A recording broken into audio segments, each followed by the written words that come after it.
Let me start out by saying Assalamu alaikum wa rahmatullahi wa barakatuh. Thank you for having me on the show, on the conference. I'm going to tell you guys right up front, I'm not going to be here long because this is my house. But listen, I had to come. Imam said, Sheikh said, he called me and he said, come on. Funny story, the first time I met Brother Qazwini, I didn't know there was so many Qazwinis. Let me just say that. Brothers, like everywhere I went, there was one. Michigan, Fresno, California. I went to London. There was two Qazwinis. Listen, that's not the point, though. I want to say that I'm happy to be here, hanging out, and just welcoming the love that you guys are giving. And I wish you nothing but the best. All right. So I'm gonna tell y'all a little bit about myself. First of all, I was not born Muslim. I just want you to know that I converted, but you know what? I'm still hanging in there. I'm still fighting the good fight. But I'm talking about the good fight, man. You know, it's just you have everything going on with COVID and the pandemic. You know, and I just had something I want to share about our children. You know, my daughter made me really proud just a short time ago and almost got me killed at the same time. We were driving down the road. This is what happened. I got pulled over by a cop. All right, so, you know, I'm telling my daughter, I don't want any problems, baby. Just be quiet. Make sure your seatbelt's on. I got my hands on the steering wheel 10 and 2. You know what I'm saying? So the cop comes up to the window, taps on the window. You know, he's like, do you know why I pulled you over? I wanted to say, because I'm a good looking Muslim, but I couldn't say that. So what I had to say was, I don't know. Brothers and sisters, he goes, the reason I pulled you over, wait for it. The reason I pulled you over is because you were texting and driving. That's what he told me. I was texting and driving. Now, I've heard a lot of things as a black man.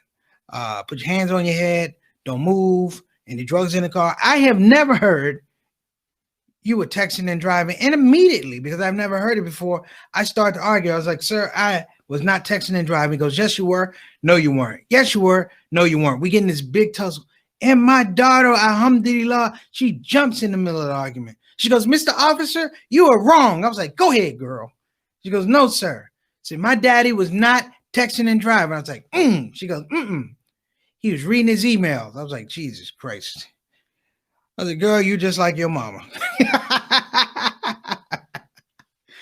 But this is a great event, man. This is a great event. You know, I remember, like I said, meeting the Sheikh down in Boca Raton.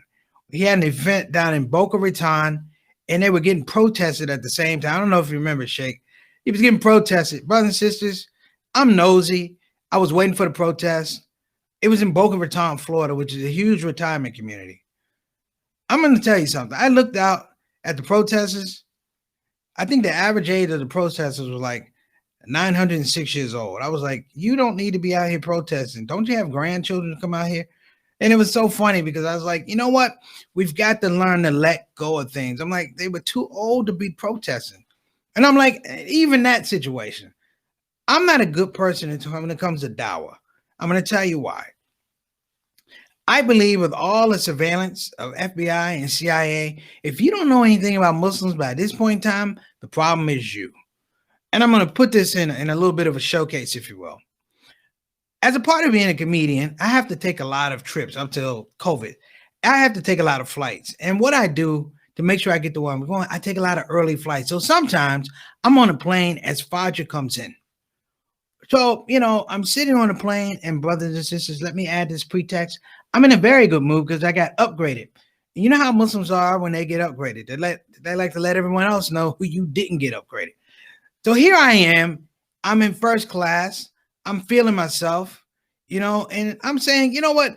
Allah has a sense of humor because beside me is a guy who's drinking at 5 a.m. Now, I can't say who it is, and people want to know. My name is Preacher Moss, Preachermoss. So here I am with this guy. I'm upgrading in his first class seat. This guy is drinking, you know, at 5 a.m. And I can't say anything, brothers and sisters. You know why? Because he paid for his seat and I got upgraded. But as a Muslim, I represented for us, brother. I'm here to tell you, I represented for us. You know why? Because I'm not a punk. You know what I did to let him know I didn't approve of the drinking? This is what I did. I took the armrest and I slammed it down really hard. Bam! Just like that. Bam! Sort of like a boundary, like halal haram, halal haram, halal haram, right? So we're sitting there And what I like to do a lot of times, to relax, I like to read a little Quran. So this guy is sitting there. Now, he really doesn't like me sitting beside him because he knows I'm Muslim, but I'm black and Muslim, which means he don't want to say anything because if he says the wrong thing, he's probably going to get beat up twice. All right. So what he does to voice his disapproval, he doesn't say anything, but he makes this subtle noise. Here's the subtle noise he makes. And I pick it up. I'm like, what? He goes, and I'm not weak. I went right back at him. So we're going back and forth. So finally, I said, hey, is there a problem? He looks at me and goes, you're a Muslim, I see. And I looked at him, I said, you're an alcoholic. So he's quiet. He don't want any problems with me. He's looking straight ahead. He's feeling intimidated. And from a Muslim point of view, I'm like, good. All right. So he sobers up a minute. He wants to make a conversation I don't want to have. I don't like to talk to people early. I don't like to talk to people early in the morning. So this guy is feeling bad. He's like, excuse me. I'm like, yes, sir. He goes, we got off on the wrong foot. Let me introduce myself. My name is Mike. I'm like, good for you. He goes, no. My name is Mike. I'm a doctor. He goes, what's your name? I go, my name is Preach. He goes, what do you do for a living? Now I'm a suspect, brothers and sisters. I don't know this guy, and we've already had a problem. He goes, what do you do for a living? I said, well, Mike, I'm a comedian. He goes, what kind of comedian? I was like, funny. He goes, no, what kind of comedian? Urban or da-da-da? Are you blue? I don't know what I'm thinking. I go, I'm a Muslim comedian. He looks at me, he goes, that's impossible. I'm like, what? He goes, that's impossible. I'm like, how's that? He says, you can't be a Muslim comedian. He said, because Muslims don't laugh. I was like, what? He goes, I don't mean to upset you again, but I work in an office full of Muslims. I never see them laugh. I said, Mike. He said, yeah. I said, they wait till you leave. Now, on another flight, because people are interested in Muslims, that's why people wind up converting to Islam. That's why I think they ask a lot of questions because you're on that road. More questions you are, the closer you are to the team. This is the closer to the team. Look, the closest you are to the team. All right. So I'm on a flight, and here's the other part. When I take early flights, I like to make a little dua for myself and the pilot. So in this one particular flight, I can't make dua because it's this lady in the next seat to me. It was a white lady. It wasn't racial. She was nosy. Nosy trumps race every time. I'm trying to make dua, and I can't make dua because this lady is talking all the way through my dua like we're in a documentary or something. I'm trying to pray, and I hear this from the next seat. Oh, that's interesting. What's he doing? What's he saying? Is he rapping? Why does the black man have his hands in the air? Is he robbing himself? Now, brothers and sisters, I know that what's going on. She wants to have a conversation. And in this point in time, it would have been really, really nice that I gave her some dawah. I was like, nah. I wanted to tell the lady I was praying, but no, I didn't want to make it easy for her. So I didn't say I was praying. I used my limited Arabic, and I looked at this woman with a straight face. I said, she goes, what are you doing? I looked at her. I said, I was making dua. Like the Black Panther took Shahada. I was making dua. She looks at me and goes, really? Every once in a while when I'm feeling myself, I put an extra syllable in the word that's not there. I was making dua. She turns around and goes, oh my gosh, what's dua? I was like, jeez. So I'm like, lady, calm down. Here's the deal. I don't want to go any further. I go, listen, I was praying to my Lord. This lady goes off. Oh my gosh, you pray, I pray. We could have prayed together. We could have had a prayer circle. We could have held hands and praise the Lord. And then she just stopped. She goes, you are a Christian, aren't you? I was like, nope. She says, no. I said, mm-mm. She goes, so when did you stop? I was like, this morning. Silence, right? The plane lands. She looks at me, goes, I hope you don't mind, but what were you praying for? I was like, silence. But I'm going to tell you guys a little story. And I think it's important that I tell this story. Like I said, I wasn't born Muslim. I converted. I was doing an interview for some young fellas. I think it was on Thursday. And being on the program, I can understand. They actually thought I was Shia. I'm not Shia. I'm not Shia. And I don't really categorize myself. People go, are you Sunni? I'm like, look, I'm going to tell you guys something. When I took my Shahada, I wasn't Sunni. I wasn't Shia. I was a Nation of Islam. I was an Ahmadiyya. You know what I was? I was happy.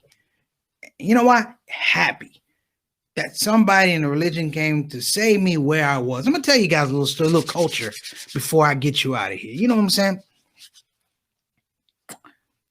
And this is really, really important. See, when I came to Islam, it was interesting because a brother came up to me and changed my life. He was in the Nation of Islam. Okay. And for any of you who feel like you've been prosecuted or somebody bothers you, I'm going to tell you something. I figured out why nobody bothers the Nation of Islam, because whatever they say it twice to let you know they mean it. They do. I was on a basketball court at 16 years old. A black man in a bow tie walked up behind me, and these are the words he said. Changed my life. I'm getting ready to shoot a shot. This is what he said. Oh, black man, my brother, yes, yes, young soldier. And I was like, whoa, word, that's deep. And for all you brothers out there that are not married, it works. That's how I got my wife. I almost didn't need a wale. I just walked to the sister. I was like, oh, my sister. I'm going to marry you. Going to make you happy. Yes, yes. So there I was, and I'm going to be honest, brothers and sisters. I'm in the masjid. I'm happy about being Muslim. Well, I haven't taken my shahada, but I'm happy. I'm in a good place. Take note of this. I'm in a good place. I'm really happy, and the brother walks in, and the same brother is like, oh, black man. He said, what are you doing, black man? I said, I'm reading the Quran. He goes, what are you reading? I said, I'm reading out Fatiha. And he's like, what do you want? He said, you want me to? He said, let me hear it. I was like, what do you mean? He just recited to me. I was like, word? He was like, yeah. And I started reading it, and this here got me, brothers. I started reading. He goes, black man, stop. I'm like, what's wrong? He goes, brother, that's the most beautiful thing I heard all day. I was like, really? He goes, mm-hmm. He said, you ever heard of Shahada? I was like, no. He was like, repeat after me. And there I was in the front of a masjid, getting ready to take my Shahada. I'm so nervous, brothers and sisters. I've forgotten all the little Arabic and everything. Alhamdulillah, they repeated in English. I get through, I take my Shahada, and it doesn't end. I'm a new Muslim. As soon as it's finished, some brother, I don't know, he jumps up and he yells, Takbir. And like 500 Muslims were like, Allahu Akbar, Takbir, Allahu Akbar, Takbir, Allahu Akbar. And I'm sitting there like, yo, that is dope. And in my heart, I'm thinking, you know what? If I stick around long enough in this religion, one day, I'm going to get to be the Takbir guy.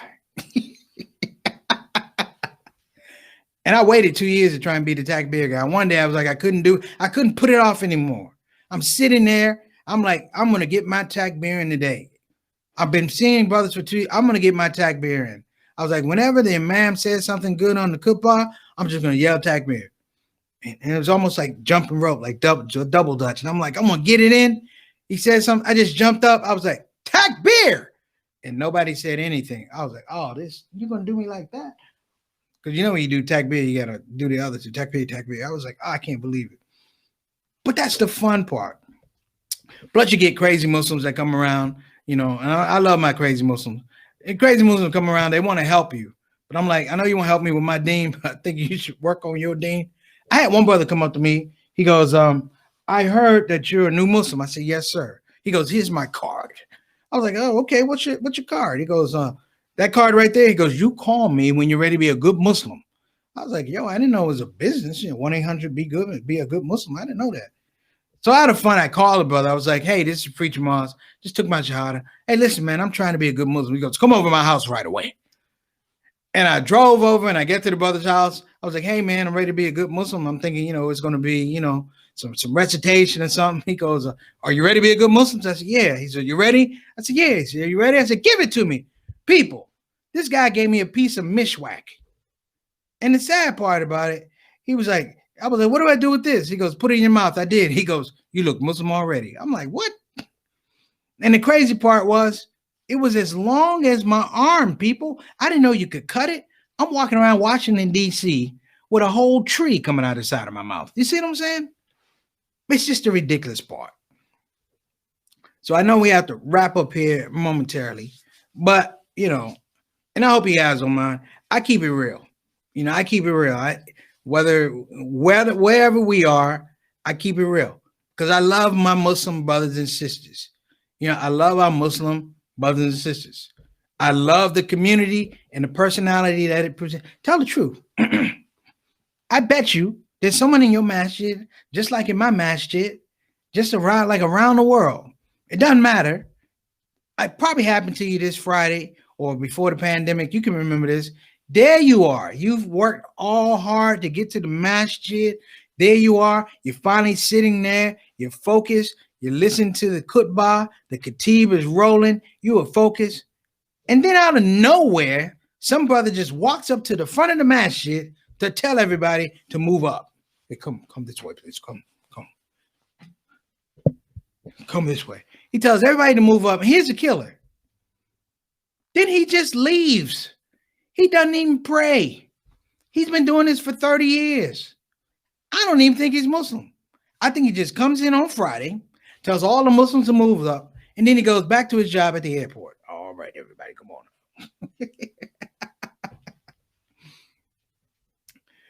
But let me wrap up because I know you guys have a lot of program to do, a lot of program to get through, and I'm always happy to come in and celebrate Islam anywhere.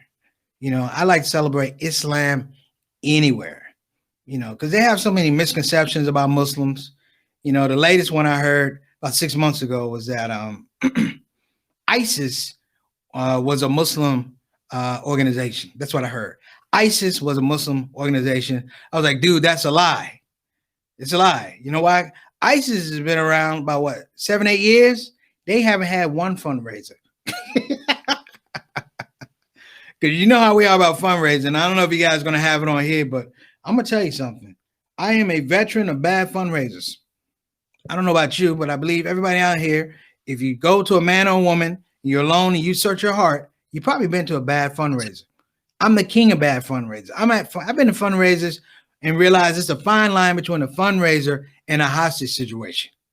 I was in one fundraiser. It was in the hood of Cleveland, brothers and sisters. The hood of Cleveland.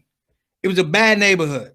All I'm saying is, in the rest of Cleveland, it got dark at 5:30. Where I was, it got dark at 3:15. That's all I'm saying.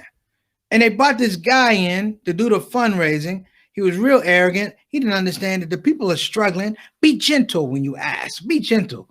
Nope. He got in front of these people. He goes, to begin the fundraising, I'd like to see someone give me $50,000. Somebody yelled out from the back, me too. But my favorite fundraiser was a couple years ago. And the reason why it was my favorite fundraiser, brothers and sisters, is that it was different.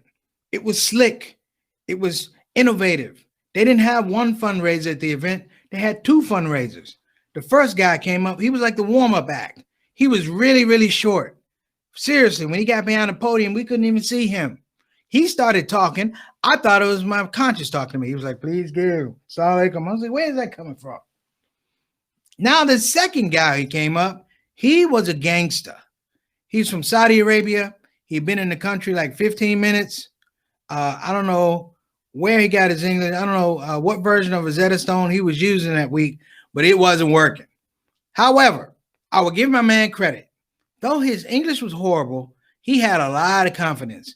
And I roll with cats that got confidence. And I knew he was a bad man when he stepped to the mic, because the first thing he did was he stroked his beard for like 7 minutes. And then he began. Okay. Listen to me. Now, question. Why do Muslim brothers get a microphone and go, listen to me? That's the function of the microphone, fool. We can't help but listen to you. He's like, okay, listen to me. He goes, okay, this is fundraiser. You have the money. We need the money. You're going to give it to me. I was like, oh my gosh. And then he got happy when they were giving money. He was like, okay, we're going to build a school. It's going to be a Muslim school. It's going to have Muslim children in it. with some books in it, with some decks in it, with some paper in it, with some pencils in it, and 3 black children. Alhamdulillah. Well, listen, everybody, that's my time. Inshallah, I will be back tomorrow. Enjoy the rest of the conference. I thank you for your time. Have a blessed day. Assalamu alaikum wa rahmatullahi wa barakatuh. Keep smiling. Preacher Moss.